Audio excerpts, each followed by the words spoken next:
오늘 말씀의 제목은 서로의 담쟁이가 되어주는 삶입니다. 서로의 담쟁이가 되어주는 삶입니다. 먼저 도종환 시인의 담쟁이라는 시를 소개하려고 합니다. 제가 읽겠습니다. 저것은 벽, 어쩔 수 없는 벽이라고 우리가 느낄 때 그때 담쟁이는 말없이 그 벽을 오른다. 물 한 방울 없고 씨앗 한 톨 살아남을 수 없는 저것은 절망의 벽이라고 말할 때 담쟁이는 서두르지 않고 앞으로 나간다. 한 뼘이라도 꼭 여럿이 함께 손을 잡고 올라간다. 푸르게 절망을 잡고 놓지 않는다. 저것은 넘을 수 없는 벽이라고 고개를 떨구고 있을 때 담쟁이 잎 하나는 담쟁이 잎 수천 개를 이끌고 결국 그 벽을 넘는다. 우리가 이 그리스도인으로서 이 세상 속에서 믿음을 지키며 살아간다는 것은 결코 쉬운 일은 아닙니다. 과학과 의학이 점점 더 발전할수록 믿음의 영역은 점점 더 그 설 영역이 줄어드는 것 같은 그런 느낌을 받기도 합니다. 시대는 계속 변하는데 이 고리터분한 이 성경적 가치를 고수하며 살아가도 되는 것일까 고민되기도 합니다. 또한 개인주의가 만연한 사회 속에서 이 교회 공동체에 속해 있는 게 어쩔 때는 귀찮고 또 부담스럽기도 합니다.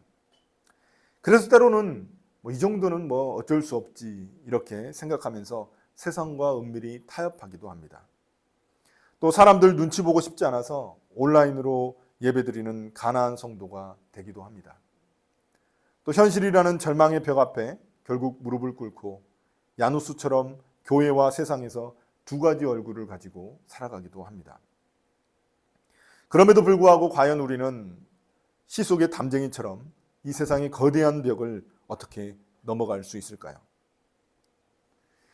오늘 말씀의 배경부터 보겠습니다. 오늘 말씀에서 바울은 아테네를 떠나 고린도로 이동합니다. 아테네가 어떤 도시였습니까? 굉장히 이 철학이 발전된 도시였습니다. 그리고 많은 신전들과 또 조각상들이 있었던 그런 도시였습니다. 이 지방에서 이 아가야 지방이라고 하는데요. 이 아가야 지방에서 제1의 도시가 바로 아테네입니다. 그러나 아테네에서 이 바울의 전도는 그리 큰 열매를 맺지는 못했습니다. 그래서 어떤 사람은 바울이 아테네에서 했던 전도는 실패했다고 말하기도 합니다. 그러나 과연 이 전도라는 것에 실패가 있을까라고 생각했을 때 꼭 그렇지만은 않은 것 같습니다. 그러나 아무튼 바울이 아테네에서 전도의 열매가 적었던 것은 사실이었던 것 같습니다. 아마도 바울은 아테네에서 그 전도의 열매가 적었기 때문에 어쩌면 조금은 의기소침해 있었을지 모릅니다. 그러다가 홀로 또 아테네에서 약 80km 떨어진 고린도로 이동하게 된 것입니다. 한번 지도를 보시죠. 쭉. 지도를 보시면 이 아테네가 아덴입니다. 아덴에서 고린도로 잘 보이시죠? 아덴에서 고린도로 이동한 것입니다. 그리고 옆에 보시면 이제 설명이 되어 있는데요. 바울이 아덴에서 고린도로 이동한 경로, 또 아굴라와 브리스길라가 오늘 말씀에 등장하는데 로마에서 고린도로 온 경로, 또 실라와 디모데가 마게도냐 이 위쪽 지방, 이 마게도냐 지방이 이제 빌립보, 데살로니가, 베레아가 대표적인 교회들입니다. 여기에서 고린도까지 이동한 경로를 보여주고 있습니다. 이 아테네가 당시 그리스 그 지방에서 제1의 도시, 아가야 지방에서 제1의 도시였다면 고린도는 제2의 도시라고 말할 수 있습니다. 경제의 중심지가 고린도였습니다. 이 고린도는 주전 146년 로마에 의해 완전히 멸망했습니다. 그러다가 주전 44년에 로마 황제 시저에 의해서 재건된 그런 도시입니다. 이제 100년쯤 그 정도 된 도시라서 활력과 에너지가 넘치는 곳입니다. 그리고 어떻습니까? 무역 항이어가지고 돈과 사람이 막 몰려드는 그런 도시였습니다. 풍요로운 도시였고 굉장히 활기 넘치는 도시였습니다. 당시 인구는 자유인이 25만 명 정도, 30만 명 정도 됐고 노예들이 훨씬 더 많았습니다. 40만 명이 넘게 있었다고 알려져 있습니다. 그리고 큰 유대인 공동체도 있었습니다. 그 정도로 굉장히 발전된 그런 도시였는데 또 올림픽처럼 이 경년에 열리는 이런 도시들이 모여가지고 이 체육대회를 했습니다. 그 체육대회를 열어가지고 많은 관광객들이 와가지고 이제 보는 그런 머무는 장소가 바로 이 고린도였습니다. 또한 고린도는 다양한 종교들이 혼재되어 있어가지고 사람들이 얼마나 다양한 사람들이 많으니까 종교도 혼재되어 있는 거예요. 혼합되어 있는 거예요. 그래서 각종 신전들과 조각상들이 즐비한 곳이었습니다. 고린도에서 가장 높은 산꼭대기에는 사랑과 미의 여신인 아프로디테 신상이 있었습니다.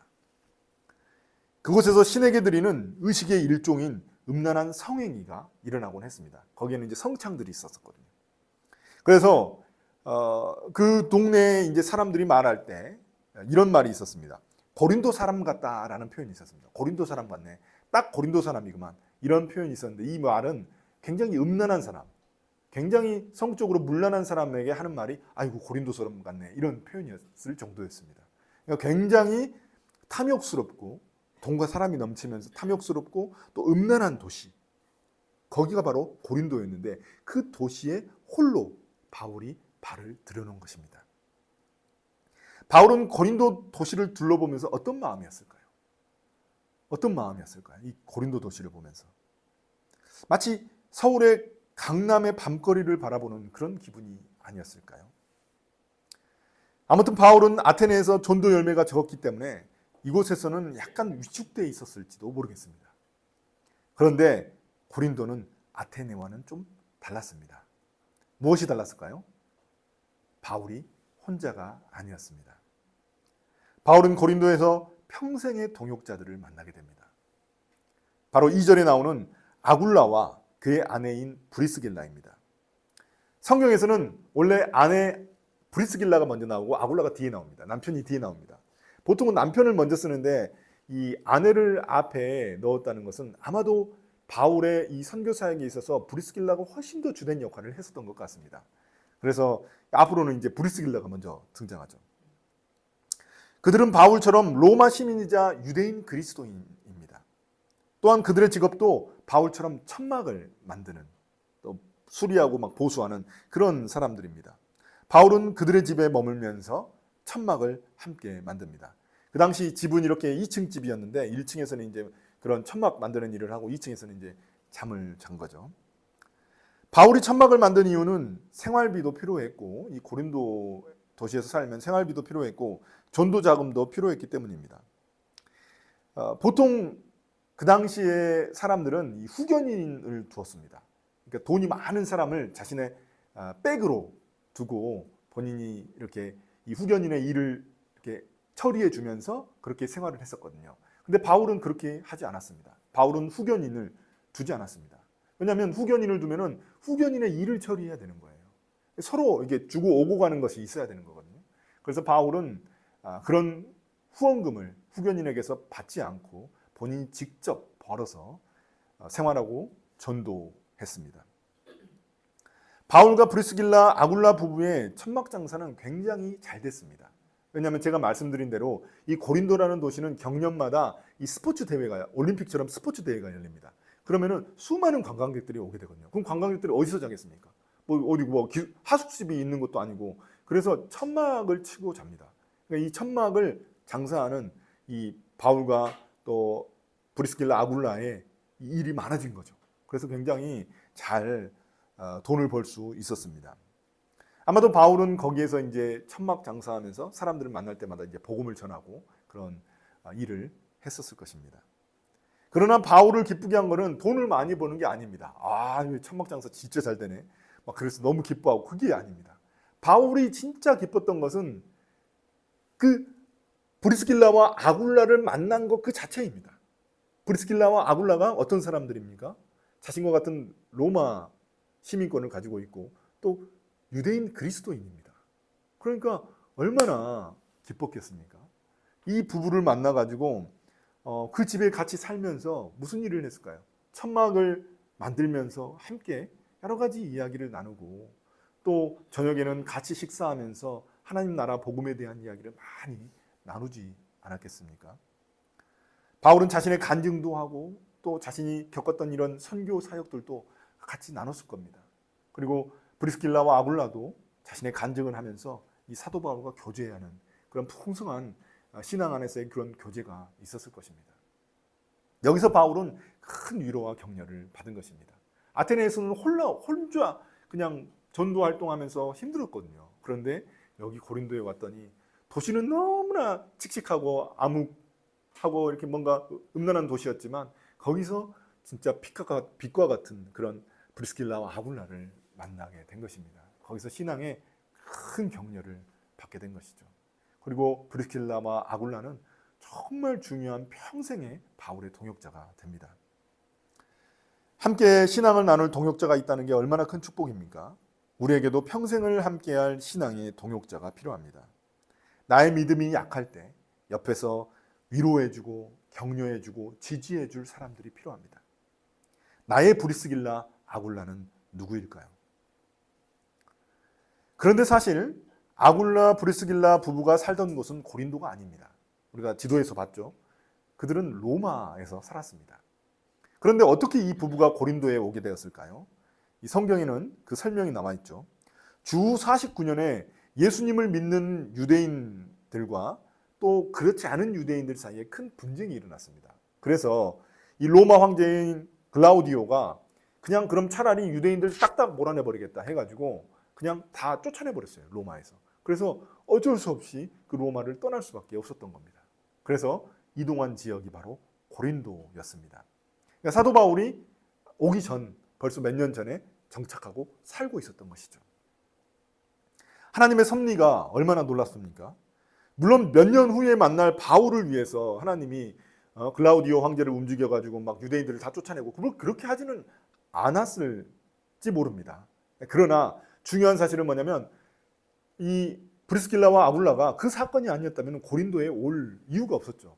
그런데 놀랍게도 하나님의 섭리에 의해서 그들은 이렇게 고린도에 먼저 정착해서 살고 있었고 바울에게 굉장히 큰 위로와 격려가 되었다는 사실입니다. 우리가 이 교회에서 서로 만난 것도 하나님의 계획과 섭리가 있지 않겠습니까? 우리 그리스도인에게 어떤 만남도 우연이란 없습니다. 그런데 한 교회에 모였다면 그만큼 큰 일은 없을 것입니다. 우연이 아니죠. 서로의 신앙을 격려하라는 그런 하나님의 뜻이 아닐까요? 의기소침해질 수 있는 이런 까칠한 세상 속에서 서로에게 따뜻한 격려자가 되어주면 어떨까요? 믿음으로 거대한 세상의 벽을 넘어갈 수 있도록 서로의 담쟁이가 되어주기를 소망합니다. 제가 설교를 준비하면서 시를 좀 많이 봤는데 이 나태주라는 시인을 굉장히 제가 좋아합니다. 이 나태주 시인의 풀꽃이라는 시가 있습니다.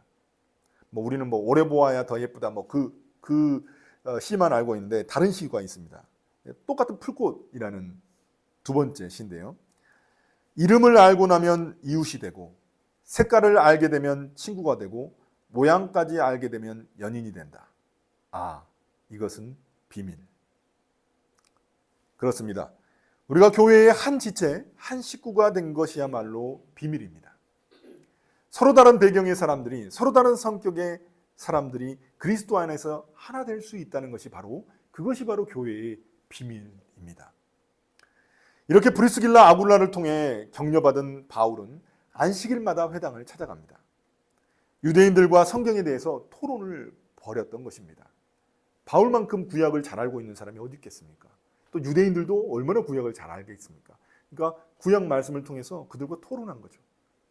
구약에 말하고 있는 구약에서 이 말하고 있는 예언하고 있는 그 그리스도 메시아가 바로 예수님이라는 사실을 바울은 그걸 이제 증명해내려고 이 구약을 가지고 토론했을 것입니다.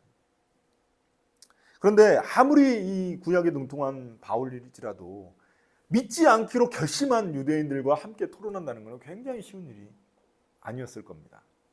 그래서 때로는 지치고 또 두렵고 낙심될 때도 있었을 것입니다. 그때 또다시 하나님은 바울을 격려해 주십니다. 바로 빌립보, 데살로니가, 베레아 같은 마케도니아 지역에 있는 교회들에 이제 바울이 먼저 보냈거든요. 근데 보냈던 그 디모데와 실라가 그 교회들을 다 돌아보고 다시 고린도로 돌아온 것입니다.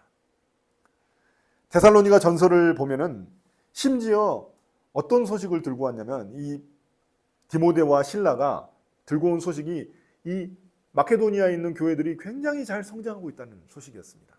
그래서 그 기쁜 소식을 와가지고 바울에게 들려주니까 바울이 얼마나 기분이 좋았겠습니까?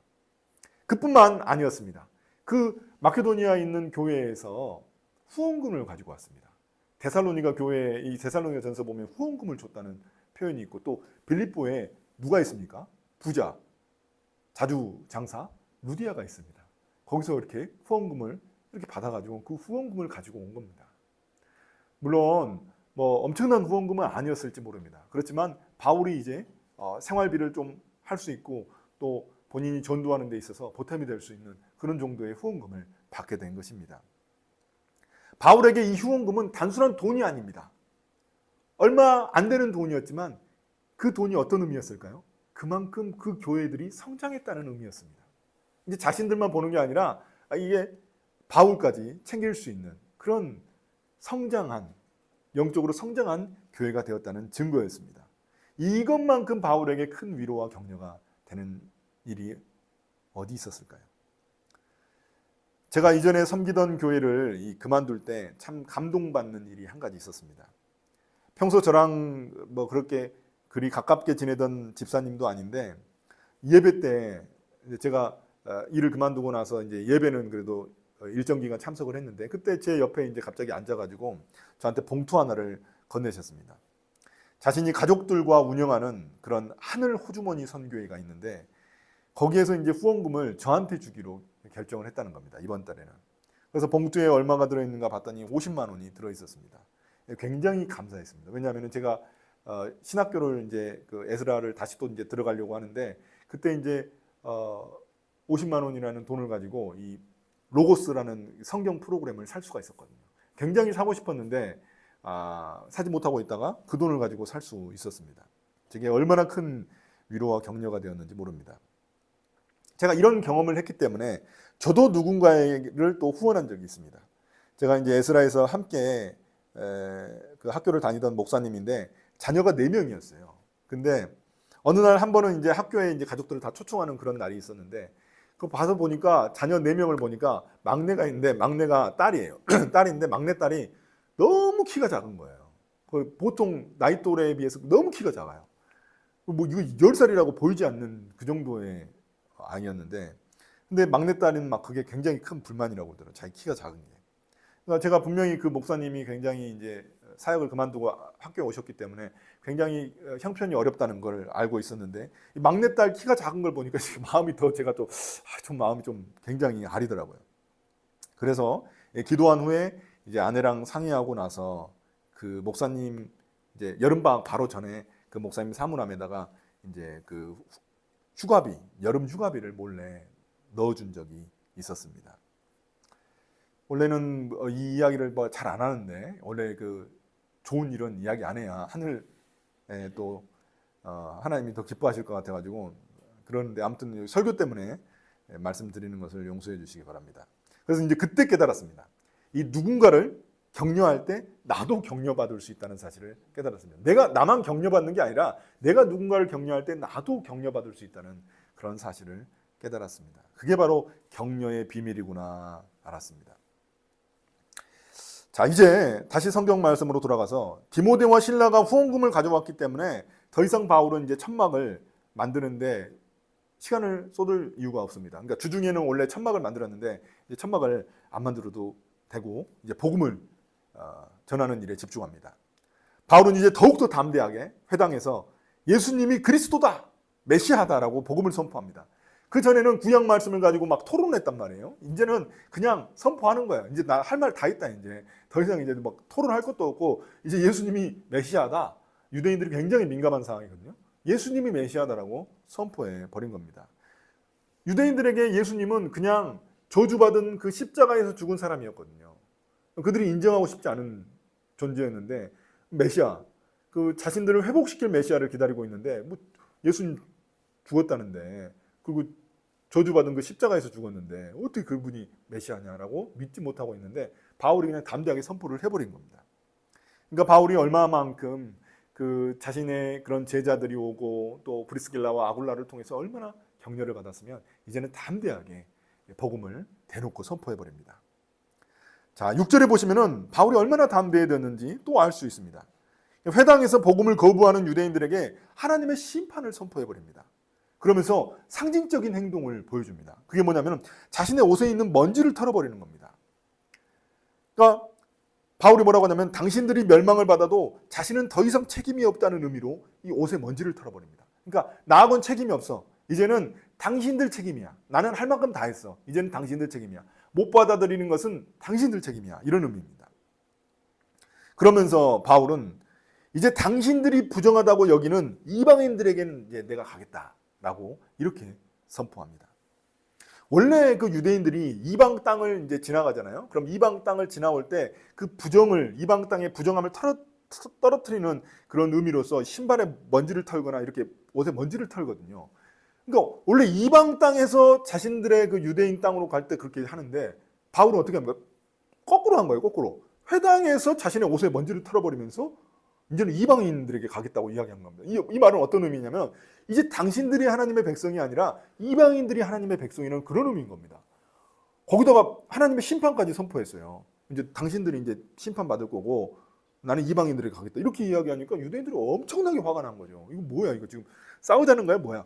완전히 화가 난 거죠. 이 유대인들이 보통 분노한 게 아닙니다. 그래서 이제 바울은 어디로 갑니까? 자신의 말대로 회당을 떠나가지고 회당 옆집으로 갑니다. 회당 옆집에 누가 살고 있냐? 디디오 유스도라는 사람이 있었는데 이 사람은 이방인으로 하나님을 경외하는 사람입니다.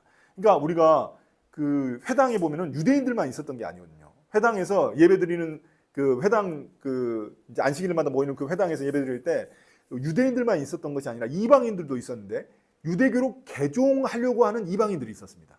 예, 그 사람들은 이제 준 멤버죠, 준 멤버. 정회원이 아니라 준회원이죠. 그런 사람들이 있었거든요. 그런 사람들에게 바울이 복음을 선포하니까 그런 사람들은 또 이 회당에서 복음을 듣고 회심한 겁니다. 그래가지고 이제 바울이 회당에서 나오니까 그 바울을 자신의 집으로 회당 옆에 있는 회당 바로 근처에 있는 그 집으로 이제 유스도가 이렇게 딱 데리고 간 겁니다. 그래서 어떻게 됩니까? 이제는 그 집이 바울의 전도의 거점이 된 겁니다. 자, 이제 바울은 거기를 거점으로 복음을 선포합니다. 이제 사람들이 어떻게 될까요? 회당 가는 사람이 있고 바로 그 옆집 근처에 있는 또 이 유스도의 집에 가는 사람이 있는 겁니다. 그랬더니 놀라운 일이 일어납니다. 그 회당에 있었던 회당의 회당의 대표인 그리스보와 그의 온 집안 식구가 복음을 듣고 회심을 해버린 겁니다. 회당 옆집에서. 이거 어찌 보면 이게 굉장히 위험한 전략이거든요.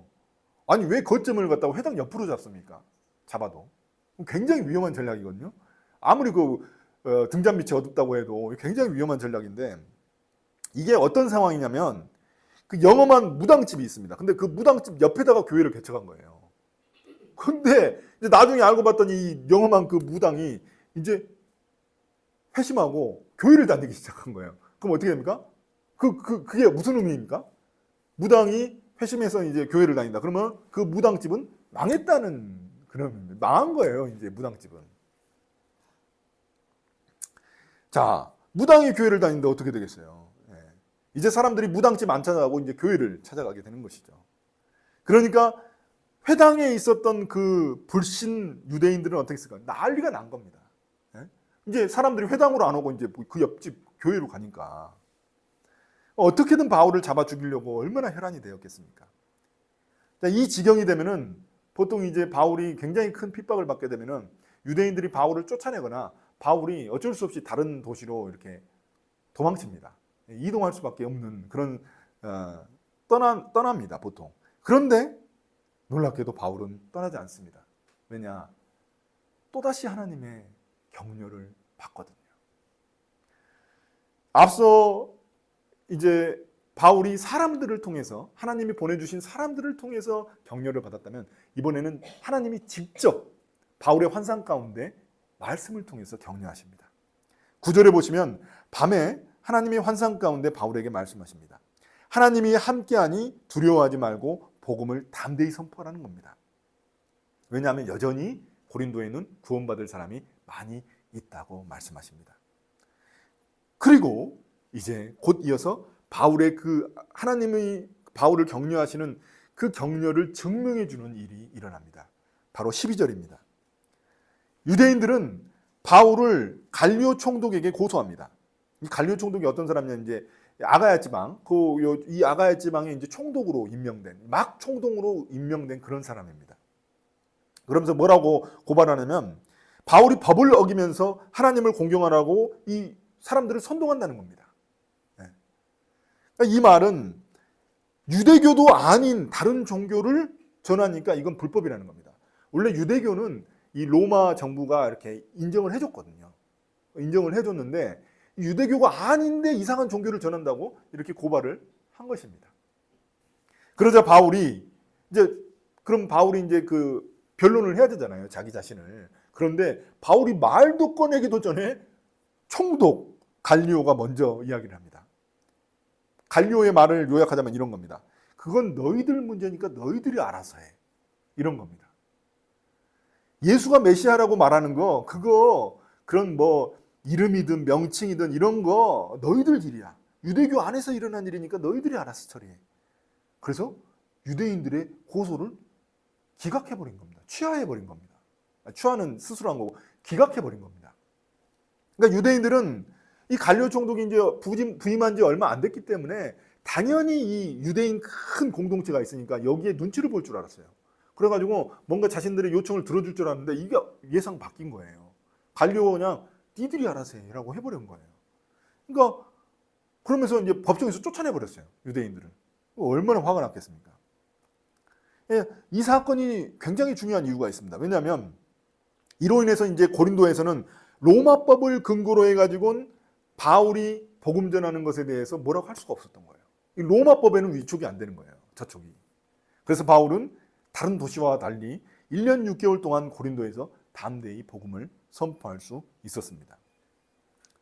물론 그렇다고 해서 유대인들이 가만히 있었겠습니까? 로마법에는 저촉되지 않을지라도 자신들의 율법에는 저촉된다고 여겼기 때문에 바울을 가만 놔두지는 않았을 겁니다. 어떻게든 바울을 핍박하고 어떻게든 쫓아내려고 하고 보통 별의별 방법을 다 써서 못 살게 굴었을 겁니다. 그럼에도 불구하고 의미가 있었던 것은 이제는 더 이상 로마의 위협과 간섭은 피할 수 있게 되었기 때문입니다. 그리고 또 중요한 것은 뭐냐면 이 갈리오 총독의 이 판결이 다른 지방에도 다른 도시에도 영향을 미치게 된다는 겁니다. 왜냐하면 갈리오 총독이 이 아가야 지방의 총독이기 때문에 다른 도시들에게도 영향을 미치게 됩니다. 그래서 그리스도인들이 굉장히 어느 정도 안전을 보장받을 수 있게 된 것이죠. 이렇게 하나님이 예상치도 못한 갈리오 총독을 통해서 이런 일을 하시니까 굉장히 하나님의 섭리가 놀랍기만 합니다. 그러니까 하나님의 약속이 이 갈리오 총독을 통해서 성취된 것이죠. 자, 그러자 유대인들이 화가 나서 누굴 때립니까? 법정에서 쫓겨나고 나서 누굴 때리냐면 자신들의 회당장이 소스데네를 갖다가 때립니다. 소스데네를 때려요. 이 회당장이 그리스보 그 다음에 이제 회당장이 이 소스데네 아니면 둘 다 함께 회당장이었을 가능성도 있는데 아무튼 소스데네를 잡아가지고 때립니다. 얼마를 때렸을까요? 율법에 따르면 39대를 때립니다. 40대에 한 대 가만. 그럼 왜 바울을 안 때리고 소스데네를 때렸을까요? 자신들이 회당장인데. 바울은 아마도 이미 많이 맞았을 가능성도 있고 또 바울보다 더 미운 게 소스데네입니다. 자신들의 회당장인데 이 사람이 어떻게 되냐면 나중에 바울이 옆집에서 이제 복음을 듣고 나서 이 사람도 회심해 버린 겁니다. 그러니까 그리스보도 회심하고 이 소스데네도 회심해 버린 거예요. 그러니까 이게 완전히 이 유대인들이 난리가 난 겁니다. 그래가지고 이제 제일 꼴보기 싫은 이제 이 소스데네를 이제 때린 거죠. 엄청나게 때린 거죠. 자, 이 소스데네의 이름이 어디서 또 다시 등장하냐면 고린도전서 1장 1절에 등장합니다. 고린도전서 1장 1절에 보면 이런 이제 바울이 에베소에서 이제 고린도 교회에 편지를 쓴 건데요. 그때 이 편지를 보낸 사람 이름에 바울과 함께 들어가 있는 사람이 바로 이 소스데네입니다. 그래서 제가 한번 1장 1절을 읽어보겠습니다. 고린도전서. 하나님의 뜻으로 그리스도 예수의 사도로 부르심 받은 나 바울과 형제 소스데네가 고린도에 있는 하나님의 교회에 이 편지를 씁니다. 그러니까 그는 그 법정에서 쫓겨나가지고 39대나 이제 두들겨 맞고 이제는 바울이 떠날 때 같이 이제 그곳을 떠나게 된 겁니다. 자신의 이 회당장을 내려놓고 이제는 바울과 함께 그 에베소로 떠나게 된 것입니다. 이동하게 된 것입니다. 놀랍지 않습니까? 이 바울이 이제 에베소에서 고린도의 교회에 편지를 쓸 때 그때 다른 사람 이름이 들어가 있는 게 아니에요. 자신의 제자 뭐 브리스길라, 아굴라의 이름이 들어가 있는 게 아니라 소스데네의 이름만 들어가 있습니다. 왜일까요? 왜 소스데네의 이름만 들어가 있을까요? 왜냐하면 이 고린도 교회의 성도들이 소스데네가 어떻게 쫓겨났는지를 알고 있기 때문에 그렇습니다.